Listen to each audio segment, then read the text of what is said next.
Conectate con nosotros. Twitter, @ecomedios1220. Señora de ojos vendados, que estás en los tribunales, sin ver a los abogados, baja de tus pedestales, quítate la venda y mira. Cuánta mentira.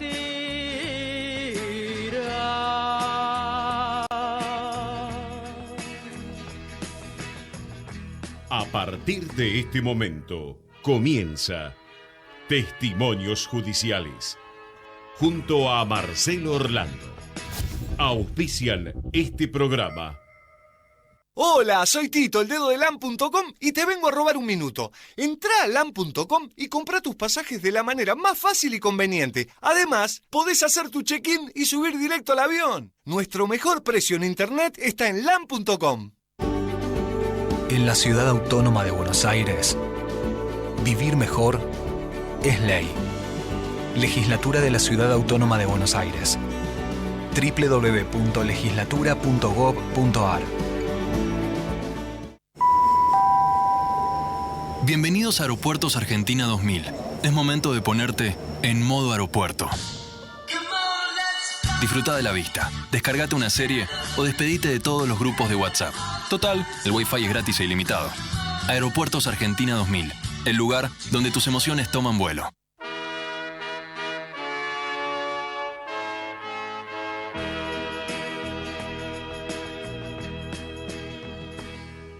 Señora de ojos vendados, que estás en... Hola, ¿qué tal? Muy buenos días, bienvenidos sean todos a esta que es vuestra casa y gracias por dejarnos entrar en ella. Este es Testimonios Judiciales, el programa histórico de Marcelo Orlando, que hoy se tomó el día por algunos compromisos personales.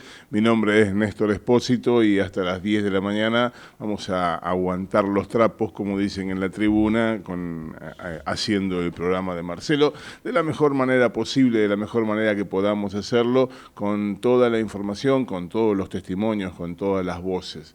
Durante la semana nos hemos visto atravesados por una polémica, por una discusión que se instaló a todos los niveles. Esta ley de emergencia que impulsó y consiguió su aprobación en el Congreso el gobierno de Alberto Fernández, tiene un costado que es por lo menos controvertido y tiene que ver con los jubilados, con qué va a pasar con los jubilados. Está allí instalado el debate respecto de si esto es bueno o es malo para los jubilados. Hay argumentos de uno y de otro lado para disipar, o por lo menos para intentar disipar esa duda. Vamos a consultar a probablemente la persona que más sepa sobre jubilados, pensionados y demás en la Argentina, que es el defensor del pueblo de la tercera edad, el doctor Eugenio Semino. Semino, ¿cómo le va? Buenos días. Néstor Espósito lo saluda. ¿Qué tal, Néstor? Un placer poder saludarlo. Muchas gracias por atendernos, doctor. Bueno, a ver, está planteado de la manera más simple pero más cruda posible el interrogante. ¿Esto que se aprobó en el Congreso es bueno o es malo para los jubilados? Mire, en realidad todo lo que hace de esta mega ley a lo referido a la previsión social es absolutamente confuso. Es más, creo que los propios diputados y senadores, por lo menos me tocó estar con muchos de ellos de distintas procedencias políticas, antes y después, y creo que no tienen ni idea de lo que se votó al respecto. No, pero ahí estamos complicados. Si los propios legisladores que votaron el proyecto no saben lo que votaron, tenemos un problema. Sí, realmente me llamó mucho la atención porque al otro día de haber votado, es más, me crucé en algunos medios con diputados, inclusive con los que tengo buena relación personal y demás, y tenían una confusión muy fuerte. Por ejemplo, toda esa polémica secundaria respecto a los regímenes especiales. Había un diputado que me decía, por ejemplo, que, bueno, hay las mínimas de 14.000 pesos, pero hay jubilaciones de 300.000 pesos. En el sistema ordinario, en realidad, hay un tope que está funcionando a través de que sigue vigente la ley Cavalos. Mire qué casualidad, la ley 24463 del 93, que se utilizó para privatizar el sistema, es decir, se rompió el carácter de solidario del sistema, Sí. se llamó ley de solidaridad, se llama ley de solidaridad. Mire.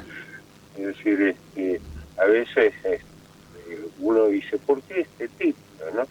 Y no sabe si es un tema político o aparece Freud de por medio, ¿no? Es decir, son reminiscencias.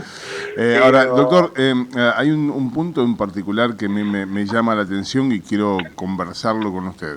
Digo, había un régimen de movilidad que había sido muy resistido, incluso en las calles en 2017, pero había un régimen que establecía cuál era la base de cálculo, que modificó un régimen anterior. Cuando el gobierno decide suspender este último régimen aprobado en 2017, no deja vigente el anterior, sino que suspende cualquier forma de automatización de la actualización de los saberes de los jubilados. Y argumenta que lo hace porque va a garantizar vía decreto un aumento que no va a perder frente a la inflación. Mi pregunta es, si van a garantizar un aumento que le va a ganar a la inflación, entonces ¿para qué derogan, para qué suspenden el régimen? Digo, paguen con ese régimen y si queda por abajo le pagan encima y listo, ¿quién se lo va a prohibir?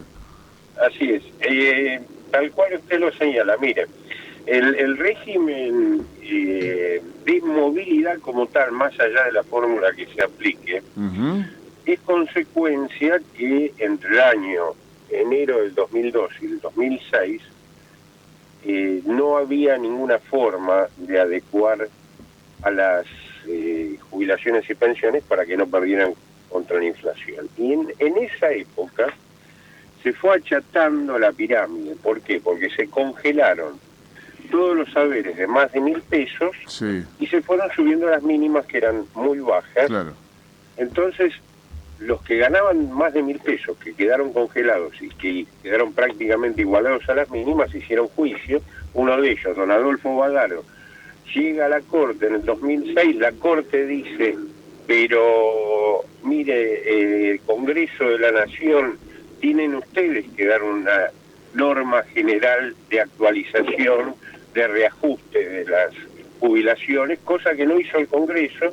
En el 2007 la Corte dicta el Badaro definitivo que dice, bueno, como el Congreso no dijo nada, para el señor Adolfo Badaro el índice va a ser la variación del salario del trabajador activo, que en el periodo había dado el 88.5%. Y agrega, pero tienen, y le exhorta nuevamente al Congreso, tienen que dictar una norma que establezca en general las formas de reajuste. En el 2008 el Congreso dicta esa norma, presidía el actual presidente de la Cámara de Diputados, en ese momento ANSES, festeja acaloradamente la norma. En el 2007 el anterior gobierno cambia la fórmula, bueno, le roba un trimestre por lo que se llamó el factor empalme, que ahora está en la Corte dilucidándose eso. Perdóneme que lo interrumpa, por la información que tenemos, eso va a ser declarado inconstitucional. Ese robo del trimestre va para atrás, va a haber un cálculo de reajuste para todos los jubilados a los que le trajeron ese trimestre. Efectivamente, porque inclusive hasta el propio procurador, Víctor Abramovich, le dio razón a la primera y segunda instancia, que le daba la razón a los jubilados. Dicho esto, inclusive, hay una base mucho más interesante, por eso nosotros vamos a plantear la inconstitucionalidad de lo que se va a sancionar, lo que se va a publicar en las próximas horas, porque precisamente la suspensión, cuando la ley ya generó efectos hacia el año que viene, porque recordemos que reajusta sobre inflación y salarios de este año, es decir, el primer semestre del año que viene, el 11.54 de marzo, y alrededor del 15 del mes de junio ya están consolidados. Por lo cual el Congreso, y tal cual usted lo señalaba, comete un error gravísimo porque el Ejecutivo tiene que pagar esos índices aún cuando la ley se la haya suspendido. Claro. Porque la ley se suspende de acá para adelante, pero ese ajuste es de acá para atrás. Es decir, que ese ajuste ya fue decidido. Claro, eso está dentro del derecho del jubilado, es decir, es un derecho adquirido. Claro. Entonces, llama mucho la atención esto, va a aumentar la litigiosidad, va a haber, como siempre ocurre, morir en la espera jubilados antes de tener la resolución. Desgraciadamente, quienes trabajamos en esto hace muchos años lo tenemos visto y corroborado. Y le agrego un tema que no es menor. Se dice por ahí, pero bueno, se le va a aumentar más a la mínima que a los que ganan 20, 30, 40, no sé, dicen cualquier pavada. Y esto no es un régimen de seguridad social. El que gana 20, 30, 40 o 100 es porque tiene una historia laboral distinta al de 20. Claro, es decir, no es que alguien gana mucho y por eso es un privilegiado, o trabajó más años, o aportó durante su vida laboral más dinero. Lo que puede hacer el gobierno es decir, bueno, yo a este sector le doy un subsidio, que para lo cual está habilitado que saque plata del presupuesto nacional y lo ponga para el sector que quiera ayudar. Pero esto es una ayuda, es un subsidio. Claro. Un régimen solidario de seguridad social se basa en la equidad y en la proporcionalidad. Por eso esta ley viola el artículo 75, inciso 22, que incorporó en el 94, la reforma del 94, el protocolo de San José, que contiene a su vez el protocolo de El Salvador, que entre otras cosas, mire, y lo recordaron los jueces en el caso Blanco hace un año, justo en diciembre del año pasado, declara la intangibilidad de los saberes jubilatorios. Pero además, doctor, lo estoy pensando ahora, es muy clara su explicación y a mí me llama la atención que nadie lo haya advertido con la claridad con la que lo está contando usted, que además tiene una lógica muy elemental. Pero podría darse una paradoja, además, que es que vamos a suponer que efectivamente el gobierno tiene la intención de aumentar por encima de lo que correspondería. El hecho de pagar por encima de lo que establece el régimen vigente también significa un delito potencial. No solamente pagarle menos puede generar un litigio. Yo, como ciudadano común, puedo decir, a esta persona había que pagarle 10 pesos.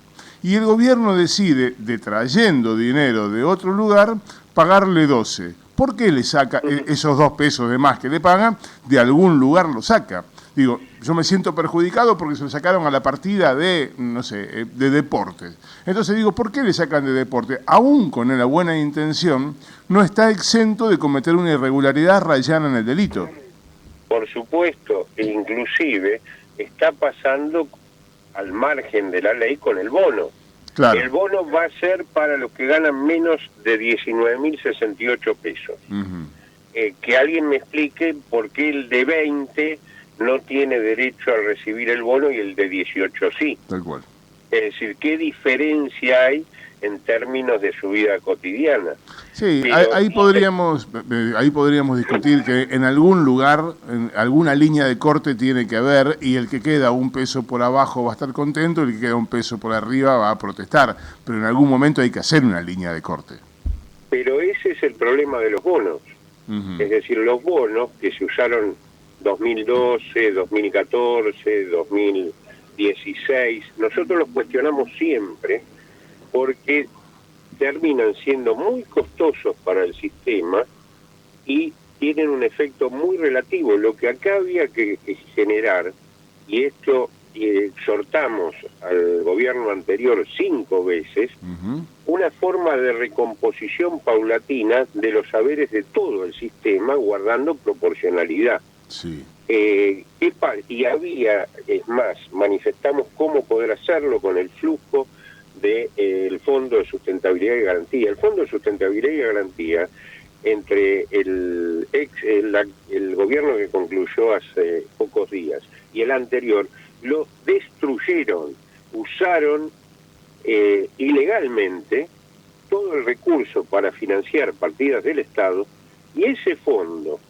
que se creó en el 2007 por decreto, se ratifica en el 2008 por ley, y que tiene como objeto, así dice la ley, su reglamentación, salir en auxilio del sistema cuando hay pérdida de cuantía en los beneficios que se pagan, es decir, pérdida de poder adquisitivo. De ese fondo nunca fue un solo peso a los jubilados. Se hicieron negocios financieros muy malos. El fondo llegó a tener 65 mil millones de dólares, hoy no llega al tercio. Se cambió lo que había dentro del fondo, pesos o dólares por papel picado, por letras de tesorería no negociables, que nunca van a volver. Vale decir, los gobiernos que fueron pasando hicieron desaguisados terribles, y esto es continuar con esa línea, es decir, pareciera ser que en la Argentina, gane quien gane, los jubilados pierden, ¿no? Doctor, usted acaba de decir, como al pasar, le cuento a los oyentes, estamos hablando con Eugenio Semino, defensor del pueblo de la tercera edad. Usted acaba de decir, doctor, que van a presentar una acción de inconstitucionalidad contra esta norma. ¿Nos precisa un poquito más sobre eso? ¿Dónde lo van a presentar? ¿Cuándo? Sí, bueno, en principio vamos a tener que esperar cuáles son los efectos que genera, porque si no, todavía no hay gravamen que se pueda aprobar respecto a los jubilados, pero bueno, esto lo vamos a tener muy claro en marzo directamente, es decir, donde se tiene que aplicar el primer índice. Es decir, que si en marzo, el índice de marzo era 11 y pico %, ¿verdad? Así es. Si en marzo no se aplica ese 11 y pico %, sino que se aplica por debajo, automáticamente habrá una acción de inconstitucionalidad contra esta norma. Sí, nosotros en general lo que no podemos garantizar resultados, porque fíjese, planteamos generalizar el caso Badaro, con quien era mi colega en el 2008, Eduardo Mondino. Sí. Llegamos a la Corte en el 2010. Hoy el caso Badaro no existe más, se extinguió porque se pagaron algunos juicios, otros jubilados murieron en la espera y algunos otros cobraron la reparación histórica con un recorte, pero desistieron del juicio. Y aún la Corte, a este momento que estamos hablando, no resolvió el caso Badaro. Es decir, no extendió sus efectos. Sí, claro, lo entiendo. Al resto de los jubilados, ¿no? Y eso que en todo este tiempo consagró la acción de clase, los derechos colectivos, es tremendo lo que está contando. Doctor, le agradezco muchísimo este contacto con Testimonios Judiciales, ha sido muy amable en atendernos y en explicarnos claramente como para que nos quede limpio qué es lo que está pasando. Le mando un abrazo grande, gracias. Un fuerte abrazo y el mejor deseo para usted, para todos los oyentes, para las fiestas de la semana que viene. Del mismo modo, le mando un abrazo muy grande.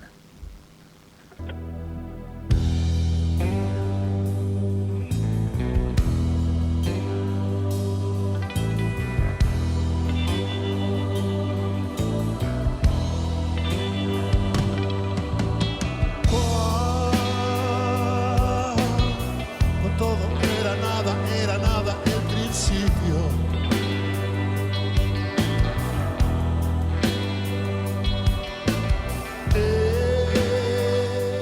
Nos va a acompañar esta versión renovada de la Biblia de Box Day durante toda la mañana, durante todo este rato que vamos a estar compartiendo de esta mañana de domingo. Un domingo, por cierto, muy agradable en la ciudad de Buenos Aires, pero muy agradable. Fresco, 16 grados por ahora, pero con un sol enorme, radiante, que preanuncia que para la tarde vamos a poder salir a tomar un poquito de sol, aunque sea a la plaza de la esquina. Durante la semana se presentó un informe que a mí me preocupó no porque no lo conociera o no lo sospechara, sino que me preocupó básicamente porque las consecuencias de lo que está generando ese informe es más violencia, más muerte, más represión en las calles, de esa que se observa en la Argentina, pero también de manera patética en otros países. Ayer veíamos unas imágenes de carabineros de Chile atropellando con las tanquetas a grupos de manifestantes en las calles. Afortunadamente ahora no se están viendo esas imágenes aquí, pero en un día como hoy habrá que recordar que en 2001, estábamos el 22 de diciembre de 2001, lamentando muertes en la plaza justamente por esa represión. Bueno, todo esto para presentar a la titular de la Coordinadora contra la Represión Policial e Institucional, la CORREPI, la doctora María del Carmen Verdú, que nos va a contar un poco de ese informe. Hola doctora, buen día, ¿cómo le va? Néstor Espósito la saluda. ¿Qué tal, Néstor? Buen día, ¿cómo estás? Muy bien, todo bien. Bueno, nos cuenta qué fue lo que presentaron y qué significa eso que presentaron. Bueno, este año yo creo que ha causado un poquito más de ruido este trabajo sistemático que venimos haciendo hace más de 26 años, porque desde diciembre de 1996, cuando fuimos a Plaza de Mayo a responderle al entonces ministro del Interior, Carlos Corach, que había dicho no hay gatillo fácil, hay noticia fácil, o sea, la culpa era de ustedes, los trabajadores y trabajadoras. Pasa siempre, pasa siempre. Claro, son los responsables de todo.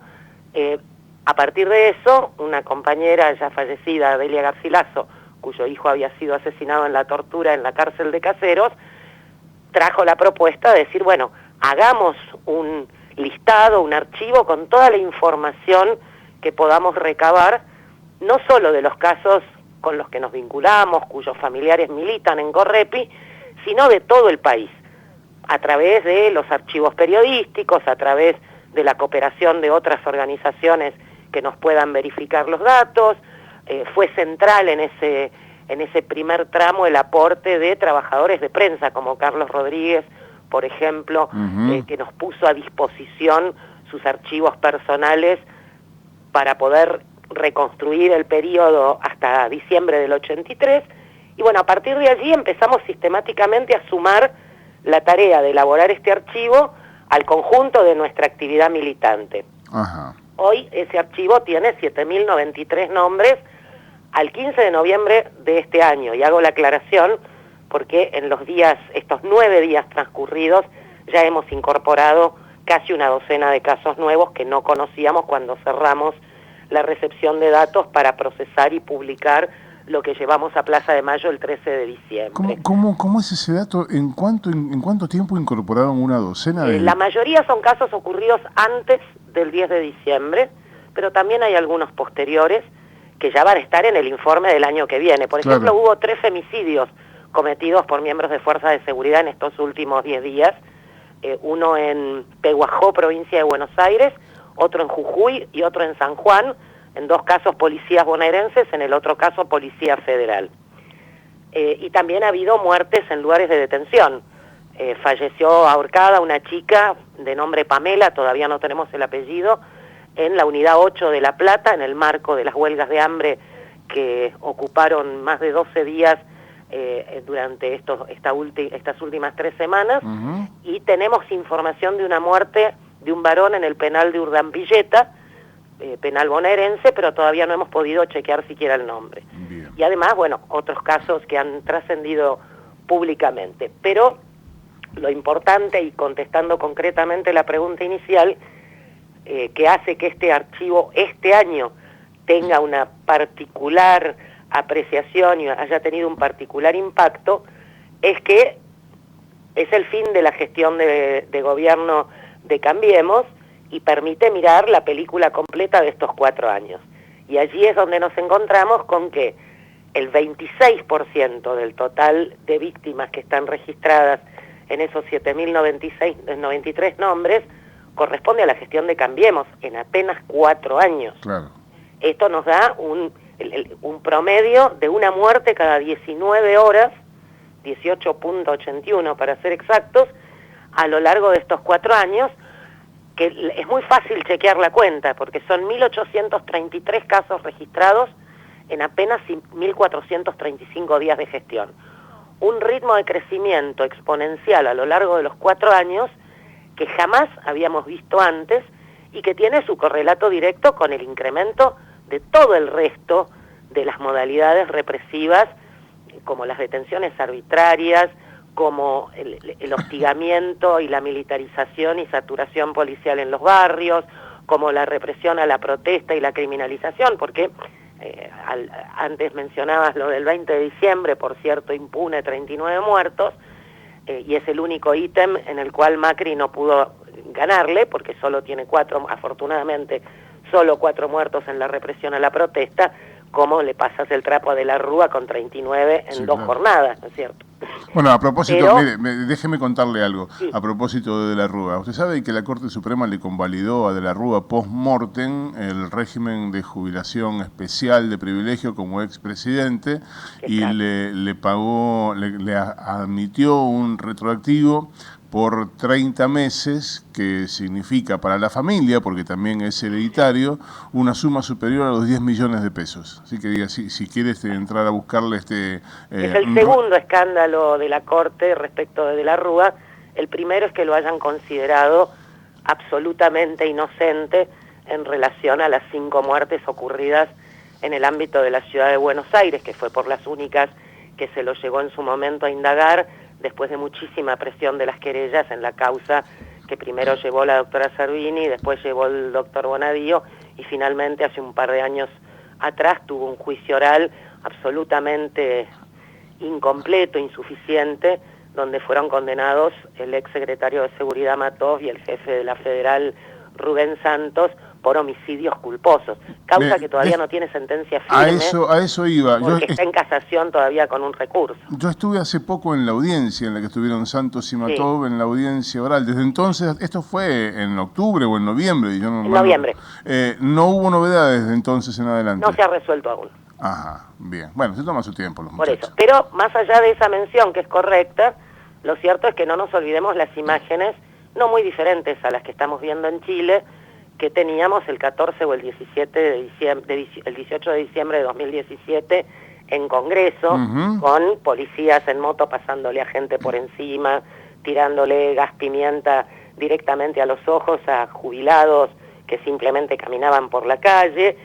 5 ciudadanos argentinos perdieron la vista con estos disparos directos a la cara, con las pretensas armas no letales, el 18 de diciembre, y todavía estamos esperando que se identifique alguno para poder llevar adelante las querellas que están en marcha. Particularmente representamos a Horacio Ramos, un militante del FOL, que pudo reconocer en fotos de medios el pelotón en el momento que él recibe el impacto, con lo cual el que está disparando en ese grupo es el que le causó la lesión incapacitante. Bueno, todavía no sabemos cómo se llama ese policía.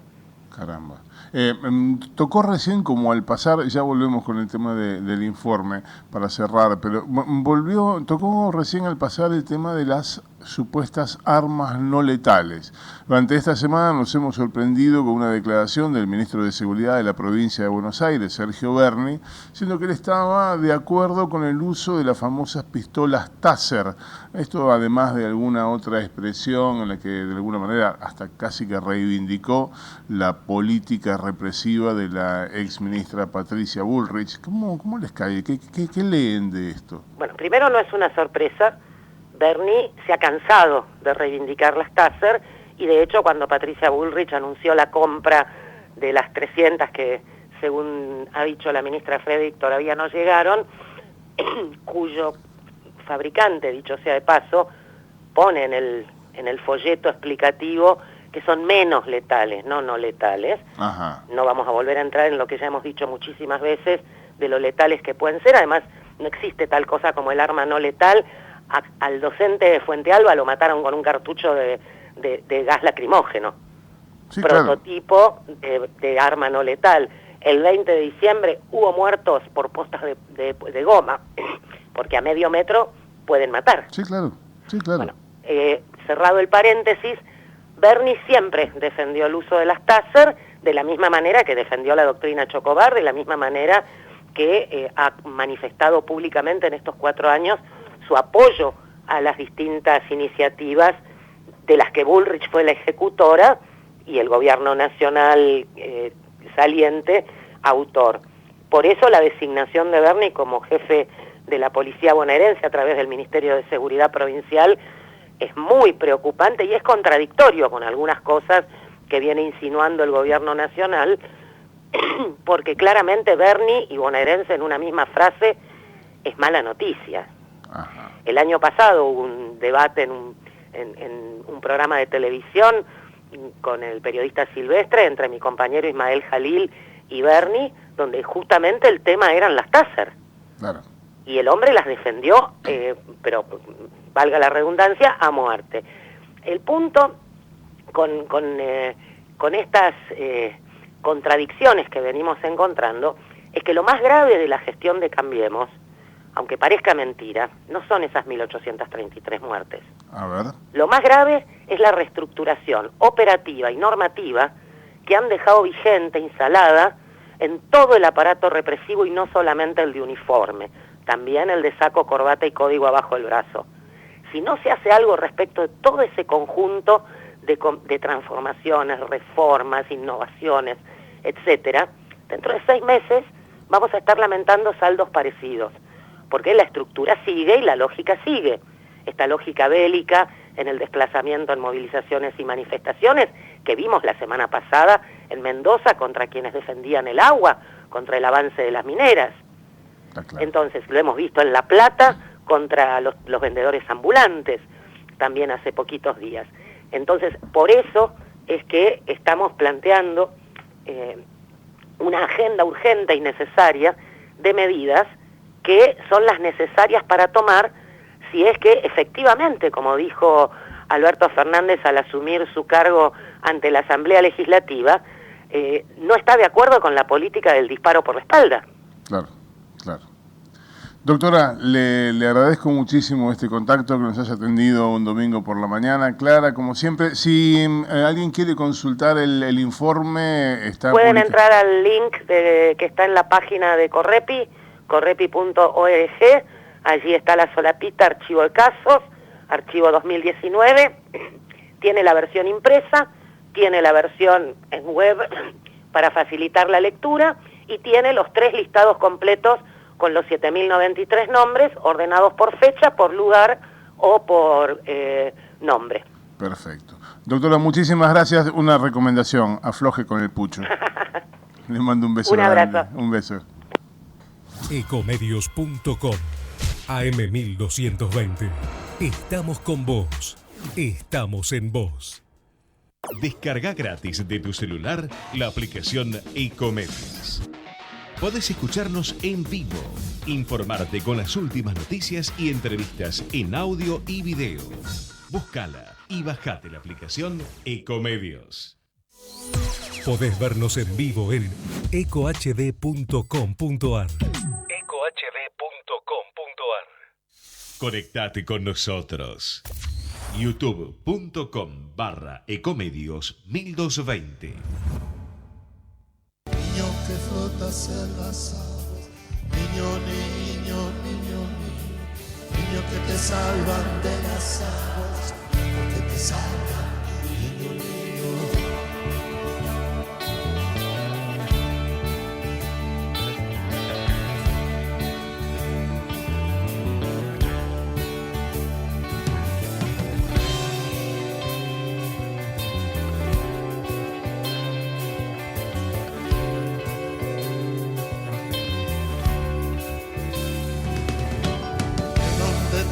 Ese niño, ¿de dónde lo traes? Dímelo, río.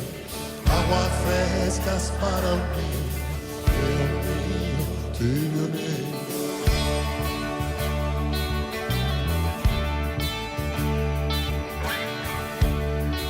Entre las lecturas de temas judiciales que tenemos en los diarios de hoy, encontramos en el diario La Nación un artículo del periodista Iván Ruiz, donde cuenta que el procurador general de la Nación interino, Eduardo Casal, rechazó el pedido del juez federal de Dolores, Alejo Ramos Padilla, para acelerar el expediente del juicio político contra el fiscal Carlos Stornelli, procesado esta semana como integrante de una asociación ilícita que tiene como principal referente a Marcelo D'Alessio.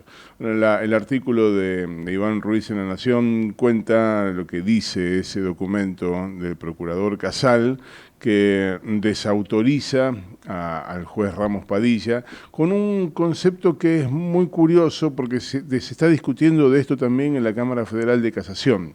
Dice Casal que Ramos Padilla primero debió haber dictado la prisión preventiva y después pedir el desafuero, que es lo que hizo Bonadío, pero que, por ejemplo, la jueza Ana María Figueroa, jueza de la Cámara de Casación Penal, le pregunta a todos los que van a declarar en cualquier audiencia, sobre todo en relación con esta actitud, esta conducta que tiene el juez Claudio Bonadío, ¿cómo es posible eso? ¿Cómo es posible que primero se dicte la prisión preventiva y después se pida el desafuero cuando debería ser al revés? Bueno, muchachos, pónganse de acuerdo, porque si no nos van a volver locos a todos. Ahora resulta que Casal dice que está mal pedir que se acelere el proceso contra el fiscal Stornelli, el proceso de juicio político, y que el juez primero debió haberle dictado la prisión preventiva.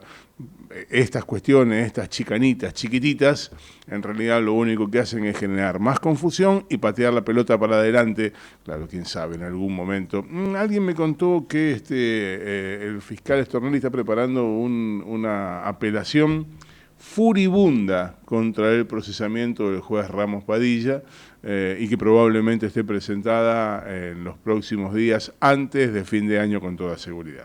Voy a hablar con el abogado Adrián Albor, que es entre otros abogado de Luis Delía, sobre todo porque desde hace unos días frente al Palacio de Tribunales hay militantes acampando, en algunos casos en huelga de hambre y reclamando además por la libertad de Luis Delía. Doctor Albor, ¿cómo le va? Buenos días. Buen día, Néstor. ¿Usted me permite una palabra respecto de esto que venía hablando de Stornelli y esto de si se tiene que pedir la prisión preventiva antes del desafuero? Por supuesto. Eso es muy breve para una aclaración. Sí. Bueno, muchas gracias. Hay ciertas personas que en virtud de sus funciones tienen esto que llamamos fueros, que es para poder trabajar sin recibir ataques de otros poderes o del mismo poder, que podrían llegar a distorsionar las funciones. Las personas a las que hay que desaforar son aquellas personas respecto de lo cual alguien necesita de alguna manera privar de la libertad, sea momentánea, transitoriamente o de manera prolongada. Sí. Usted no puede dictar un procesamiento, una prisión preventiva, sin primero escucharla a la persona. Y de la persona, para escucharla o por lo menos darle la posibilidad de ser escuchada. Esto es lo que nosotros llamamos la indagatoria. Sí. Si yo cito a una persona indagatoria y no viene, y la cito y no viene, y la cito y no viene, y la cito, etcétera, como pasó con Stornelli, yo necesito desaforarla para traerla adelante mío para escucharla, en cuyo caso después le pediré la le ordenaré la prisión preventiva como juez, y ya con los fueros despojados podré aplicarlo o no. En el caso concreto, Stornelli, entiendo yo, por supuesto yo no soy el juez de Dolores, pero una persona que ha obstaculizado la causa, recordemos los llamados telefónicos de la esposa de Stornelli al ex marido diciéndole que dice Carlos que no te presentes, eso es lo más claro entorpecimiento de una causa que es de manual, eso, digamos. Bueno, lo dice expresamente la resolución de Ramos Padilla, de esas 500 y pico de páginas en las que procesó Stornelli, lo dice expresamente. Habla de eso, habla de la sugerencia al fiscal de Mercedes, Juan Ignacio Vidone, para que no mencione alguna cosa en su declaración ante la fiscal Mángano. Sí, habla expresamente de eso, es cierto. Claro, desde ya que Casal no puede desconocer esto, porque Casal es un hombre del derecho, es profesor. Realmente lo que entiendo es que lo que se está haciendo es una chicana para que siga pasando el tiempo. Realmente hubo un primer momento donde fue necesario el desafuero, que fue para escucharlo a Stornelli, y hubo un segundo momento donde es necesario el desafuero, que es para poder aplicarle la prisión preventiva. Claro. Ahí no hay ninguna vuelta que darle, no, esto no es que te falta la papeleta naranja, entonces no vas preso. Digamos, no podemos estar en estas estupideces que realmente lo único que hacen es, imagínense que Stornelli pidiéndole la prisión preventiva a una persona. Sí, claro. Sí. le resta un poco de seriedad y de autoridad a esta historia. Doctor, bueno, retomo con el tema de Delía. Yo contaba de la manifestación frente a tribunales que ya lleva unos cuantos días. Digo, ¿qué es lo que pasa con Luis Delía en prisión? Bueno, Luis Delía y una treintena todavía de presos políticos, ¿no? Porque uno conoce los que son los nombres más renombrados, los nombres que más se escuchan, que más trayectoria han tenido, pero en realidad estamos hablando de 3 decenas de personas que hoy nosotros calificamos de presos políticos, que son personas que están presas por motivos políticos. De eso se trata, ¿no? Así como... Es controversial el concepto, ¿no? Pues suponer que... algunos colegas suyos buscan bajarle el precio, dicen, no son presos políticos, son políticos presos. Si un político está preso de manera arbitraria por motivos políticos, se llama preso político, aunque me lo quieran dar vuelta y quieran generar una frasecita que le suene dulce en los oídos a algunas personas. Ahora, yo puedo entender que en algunos casos de prisión preventiva claramente hay una intencionalidad detrás. Ahora, en el caso de Luis Delía hay una condena por parte de un tribunal oral en un proceso larguísimo. Después discutimos si estuvo bien o estuvo mal esa condena, pero en definitiva hay una condena, como en el caso de Amado Vudú, donde hay una condena que además está confirmada por la Cámara de Casación. Yo no recuerdo si en el caso de Delía también está confirmada por Casación. Digo, ahí ya hay una condena que en principio parece quebrar, aunque no hay sentencia firme, esa presunción, por lo menos inicialmente, esa presunción de inocencia. Hay todo un procedimiento y un tribunal que dijo, este señor es culpable. Efectivamente, pero en nuestro país, en nuestro sistema democrático, las personas no van presas sin que haya sentencia firme, salvo que haya lo que se llaman riesgos procesales. No hay sentencia firme. Los 2 casos que usted acaba de nombrar, Amado Vudú y Luis Delía, son 2 personas que no tienen sentencia firme y claramente no hay riesgos procesales. ¿Por qué?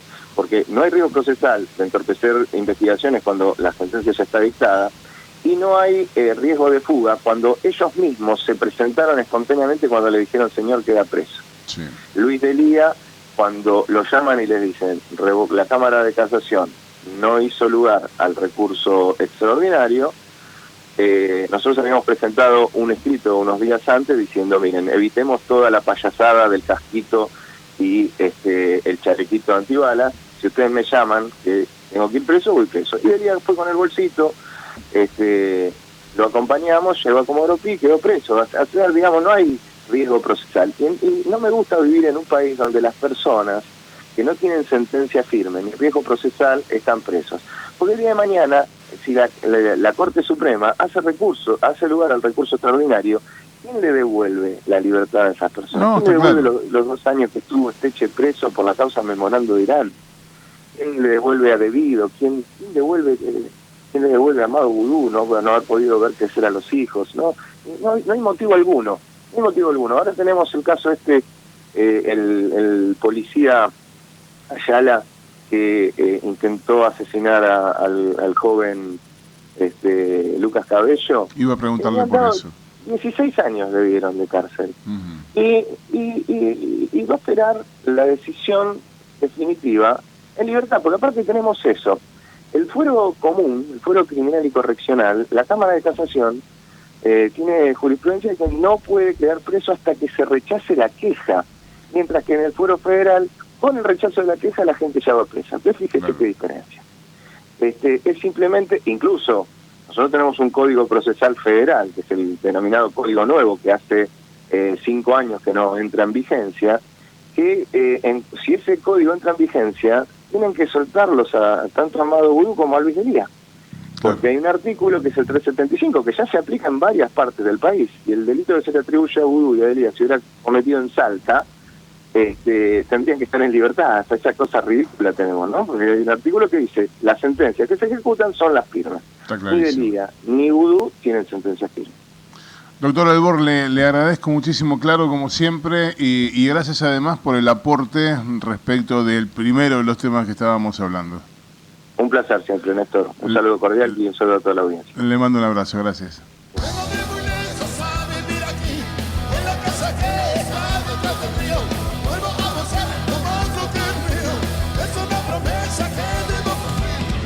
esta parte rockeada de la Biblia es probablemente de lo más logrado de todo el disco, que es un discazo que tiene 50 años, tiene medio siglo, un discazo que ha trascendido a todas las generaciones. Mirá, lo escuchaba Sergio Farela cuando era chiquito, él ya lo escuchaba en aquella época. Hola Sergio, ¿cómo va? ¿Qué haces, Néstor? ¿Cómo te va? ¿Cómo estás? Bien, ¿Cómo Sergio. Cambia la música? ¿Cómo qué?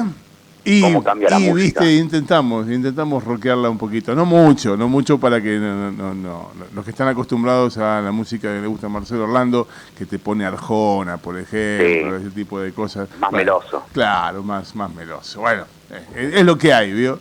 Sergio, le contamos a la audiencia, porque por ahí hay alguno distraído un domingo a la mañana que no sabe. Sergio es probablemente de los periodistas mejor informados de tribunales y es un lujo que sea columnista de este programa.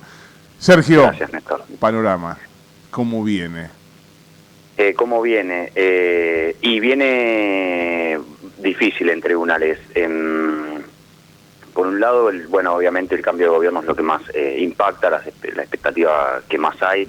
Esto se traslada a las causas, se traslada a una serie de decisiones que tienen que ver con libertades o no, más allá que uno entienda que algunas están justificadas, obviamente los mismos jueces te hacen saber que el contexto es otro y que las decisiones obviamente acompañan ese contexto. Parece haber como una tendencia de que hace 2 años iban todos adentro y hoy esos mismos, por las mismas razones, están todos afuera. Sí, es así, es increíble.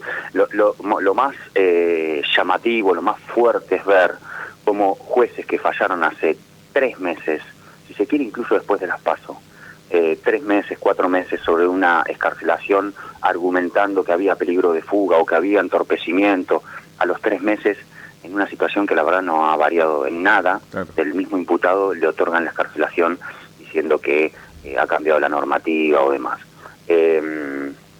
La verdad da pena eso, porque entendemos que el juez se rige por el código, no por los tiempos políticos, no por lo del humor social, pero bueno, sabemos que es así, te lo hacen, como te digo, te lo dicen los propios jueces, y después, se trasladan a las causas. Un ejemplo, o tal vez 2 de los más emblemáticos y que va a ser muy fuerte ver, ahí se junta un componente de cosas, es la situación de Báez y de José López. Claro. José López es muy fuerte, la sociedad ha quedado tal vez como el ícono, si se quiere, de la corrupción de un gobierno, de un funcionario o un exfuncionario arrojando bolsos con dólares en plena madrugada, en un convento. La cuestión es que José López tiene la excarcelación por la causa Cuadernos y también es un defecto de la propia justicia. Se le ha vencido la prisión preventiva, la única que tiene en pie en la causa justamente de enriquecimiento ilícito, la de los bolsos, propiamente dicha.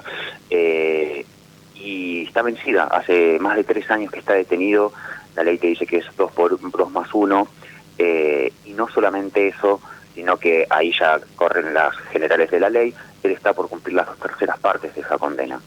Ahí le han dado 6 años de prisión y en un lapso que todavía no se va a terminar en concreto, pero breve, va a cumplir las 2/3 partes de la condena, con lo cual es muy probable que de acá a unos meses estaremos informando que José López sale en libertad, ¿no? Me decís unos meses, no existe la posibilidad, López tiene defensor oficial, no existe la posibilidad de que el defensor oficial diga, vea, está excarcelado por Cuadernos, la otra condena no está firme, no hay riesgos procesales, porque además él sigue incorporado al régimen de imputado colaborador.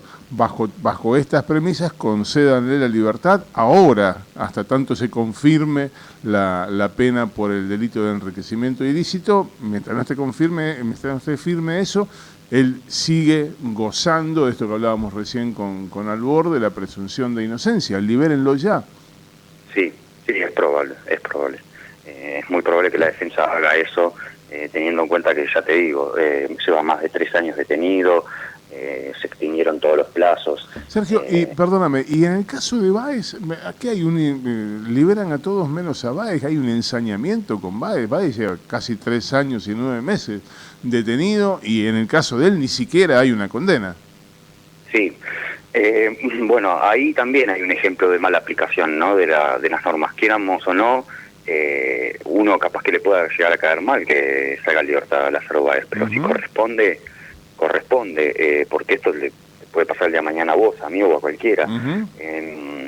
Lázaro Báez se lleva 3 años y 9 meses, como vos decís, también un defecto de la propia justicia, creo yo, en el avance de las causas, en los juicios, un juicio que se lleva adelante una vez por semana, y pasan estas cosas, son juicios eternos, un juicio que todavía no tiene fecha ni siquiera de alegatos, porque ¿qué vamos a hacer? Y en abril se van a cumplir 4 años de detención preventiva, el juicio no va a terminar, porque ya se sabe que no va a terminar, ¿y qué vamos a hacer? Va a quedar detenido de por vida hasta que reciba una condena, que si quiere está firme. Bueno, se plantean estas situaciones, ¿no? Yo creo que estos 2 ejemplos no tiene o en sí que ver con el contexto político. Ya te digo, si hace 6 meses el tribunal que tenía que definir la excarcelación de López, no creo que haya fallado de la misma manera, y hubiese fallado de la misma manera, así como en otros tantos ejemplos que vinimos informando los últimos días, ¿no? Clarísimo. Así que mañana hay audiencia en el juicio de vialidad, en el juicio que está imputada Cristina. Sí, tengo entendido que sí, con testigos. Bien. Así que ese juicio también una vez por semana, pero bueno, se está haciendo, sigue con audiencia de testigos, y después tenemos la declaración de indagatoria de Daniel Santoro. Me parece, tengo alguna información, me parece que se postergó. Sí, me parece que si no se postergó, se va a postergar. Sí, yo también estaba, te lo decía, estaba en la misma de que era muy probable que se postergue. Bueno, pero hay tiempo, ¿qué apuro hay? Después de todo, ¿qué apuro hay? Sergio, después de todo lo que ha pasado. Abrazo grande, mil gracias, una feliz Navidad, y te estarás encontrando de nuevo el domingo que viene aquí con Marcelo. Dale, Néstor, un abrazo grande, feliz Navidad a toda la audiencia y bueno, hasta la próxima semana. Un abrazo. Auspiciaron este programa. Hola, soy Tito, el dedo de LAN.com, y te vengo a robar un minuto. Entrá a LAN.com y comprá tus pasajes de la manera más fácil y conveniente. Además, podés hacer tu check-in y subir directo al avión. Nuestro mejor precio en internet está en LAN.com. En la ciudad autónoma de Buenos Aires, vivir mejor es ley. Legislatura de la Ciudad Autónoma de Buenos Aires. www.legislatura.gov.ar. Bienvenidos a Aeropuertos Argentina 2000. Es momento de ponerte en modo aeropuerto. ¿Qué te gustaría comer antes de viajar? ¿Una rica ensalada? ¿Pastas? ¿O una hamburguesa? Vení temprano y elegí el sabor que quieras. Aeropuertos Argentina 2000, el lugar donde tus emociones toman vuelo.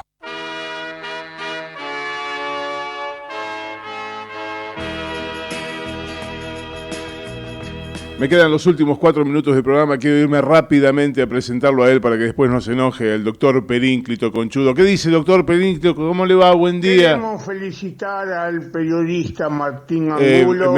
Doctor Perínclito, doctor, buen día, doctor. Queremos felicitar al periodista Martín Angulo, que días pasados recibió doctor Perínclito, de la Corte. Doctor, buen día, doctor. Mire, buen día. Señor Espósito, usted y yo sabe que no tenemos mucho que hablar. Yo en este programa solo hablo con el señor Marcelo Orlando. Bueno, pero no está. Usted está ahí accidentalmente. Es un accidente reiterada su presencia en este programa. Sí. A mí me disgusta. Yo por contrato tengo que salir al aire haciendo mi columna, pero en ningún momento, ya lo he revisado todo, en ningún momento mi contrato dice que tengo que hablar con usted ni con ninguna persona que reemplace al señor Marcelo Orlando. Bien. De manera tal que no voy a hablar con usted, yo solamente voy a contar lo que tengo para contar, después me despediré. Mató tu onda. No, maleducado es usted. Maleducado es usted, que no me deja hablar, que me termina cortando, que me corta siempre, de modo tal que voy a decir lo que tenga para decir y no voy a discutir ni polemizar con usted, que usted es un nadie. ¿Entendió? Yo con usted no tengo nada que hablar. Ahora, cállese la boca y déjeme hablar. Bien. Queremos felicitar al periodista Martín Angulo, que recibió una mención especial del premio AREPA y la Corte Suprema de Justicia por una nota de esas notas pedorras que escribe ahí en el portal de Infobae. Y nada, le sacó la foto al lado de Lorenzetti, de Rosati, de otros periodistas, de la gente de ADEPA. Una ceremonia, le voy a contar, Marcelo. No soy Marcelo. Tiene razón, me olvido de esas cosas. Le voy a contar que ni siquiera hubo un miserable vaso de agua para brindar. Nada. Ni un felicidades, ni un feliz fin. ¿Se acuerda cuando antes la corte hacía unos brindis? Sí, cómo no me había acordaba. sanguchitos, calentitos, mesa dulce, champán del bueno. ¿Cuánto hace que la corte no hace eso? Un montón. Desde que Lorenzetti cayó en desgracia con el anterior gobierno, Tiene hace razón. más de 4 años que no hay un miserable saludo de fin de año por parte de la Corte Suprema. Bueno, nada, le contaba. Estaba Martín Angulo ahí con su familia, con su mujer, con su suegra, con su mamá, con la tía Pocha y con sus 2 hijas.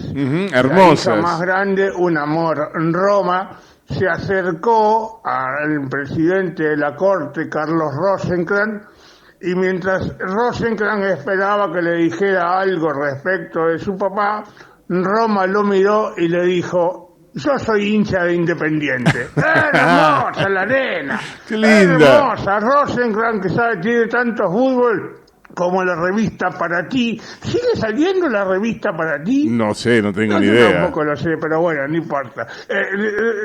Rosenkrantz se quedó así mirándose, rieron todos. Bueno, nada, no pasó nada. Yo solo quería contarle que era porque no pusieron ni siquiera un miserable café para saludar, para brindar. Una vergüenza. Sí. La otra cosa que quería contarle, mi A ver. querido Marcelo Orlando. No soy Marcelo. No me importa, yo hablo con Marcelo Orlando. La otra cosa que quería contarle es que ahora se vienen las fiestas, el verano. En el mes de marzo me dijeron que un fiscal federal, uno que está en problemitas últimamente, me imagino puede que tener problemas aún mayores. más Anote todavía. la fecha, marzo. Ajá. Podría ¿Te dice que va a ir en tener cana? problemas mayores que los que ya tienen, porque vio que le dijeron, si vos no tuvieras fuero ya estarías sopre. Hablamos recién Bueno, de por eso. las duras, vaya preparando una mudita de ropa, yo sé ¡Apa! por qué se lo digo. Bueno, mire, no tengo nada más que hablar con usted, ya me cansé, lamento mucho que no esté mi amigo Marcelo Orlando, le voy a desear a los oyentes de este programa señero en el periodismo judicial, Ya lo creo. les voy a decir a todos muy feliz Navidad, espero poder decirle a mi amigo Marcelo Orlando feliz año nuevo el domingo que viene, en cuanto a usted, vea, pásela como pueda, la verdad que me importa nada. Chao. No, un tierno, doctor Perín. Bueno, hasta aquí llegamos, las 10 de la mañana en punto. Esto fue Testimonios Judiciales, el programa de Marcelo Orlando. Mi paso os dejo, mi paso os doy, que no os pase nada. Chau, hasta la semana que viene.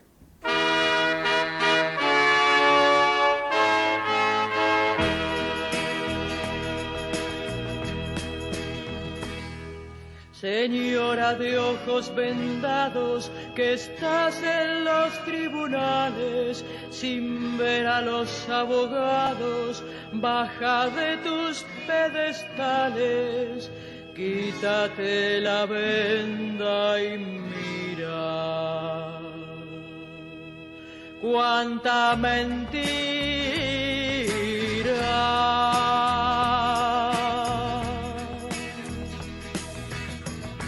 Actualiza la balanza y arremete con la espada, que sin tus buenos oficios no somos nada.